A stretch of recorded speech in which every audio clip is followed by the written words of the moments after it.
Сәлем достар, жануарлар өмірі шынайы сынау. Жануарлар туылғаннан өлгенге дейін өмір сүру үшін күреседі.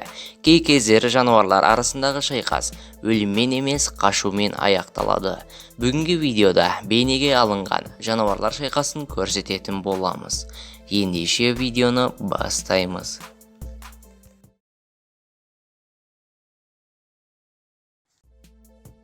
Қасқырлар аюға қарсы. Қасқырлар өздерінің олжаларын жеуде. Бұған қарап тұра алмаған аш аю қасқырлардың тамағына жақындайды. Өз олжаларын аюға беріп қарап тұра алмаған үш қасқыр аюға шабуылдайды. Алайда бұл шабуылдан нәтиже шықпайды және қасқырлар артқа шегінеді.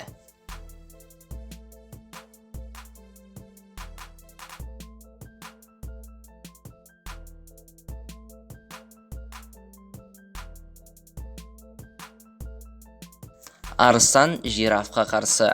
Орман патшасы арыстан жирафқа шабуыл жасайды. Жираф болса қорғану үшін ұзын аяқтарынан пайдаланады. Бұл тартыста арыстан жирафтың күшті аяқтарынан ауыр соққы алады және төбелес жирафтың қашуымен аяқталады. Бұл бейнеде леопард құсқа шабуыл жасайды. Бір қарағанда құсқа ештеңе жәрдем бере алмайтындай болып көрінеді. Алайда құс леопардтан қашып үлгерді.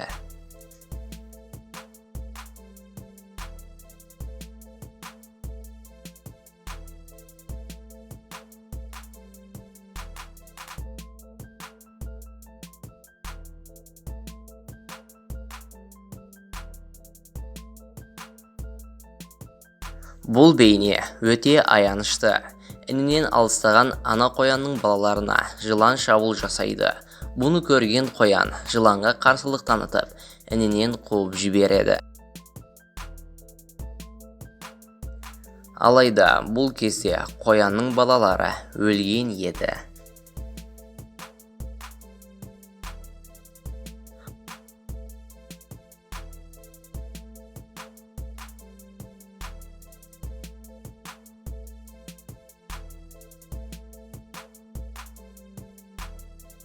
Бұл бейнеде леопард антилопаға шабуыл жасамақшы. Леопард мүмкіндігінің барынша жер бауырлап жүріп, шөптердің арасына жасырынуда. Ештеңені байқамаған антилопа еркін әрекеттенуде. Және бірнеше секундтар ішінде антилопа леопардтың олжасына айналды.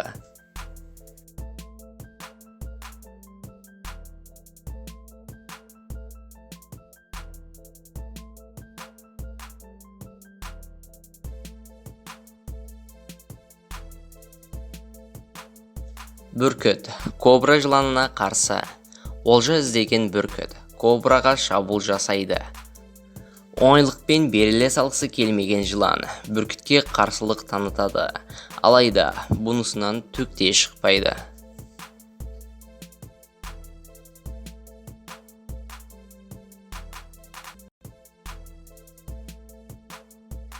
Леопардтар өте ақылды, айлакер жануар. Олар кей кездері жасырыну үшін ағаштың төбесіне де шығып алады.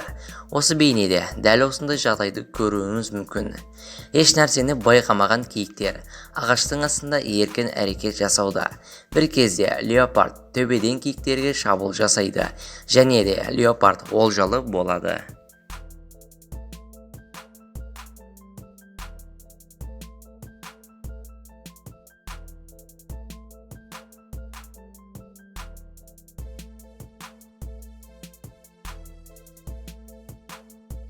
Достар, видео осымен аяғына жетті. Видео ұнаған болса, арнаға жазылып лайк баса кетіңіз. Сіздермен бірге болған Қызық Таймз арнасы.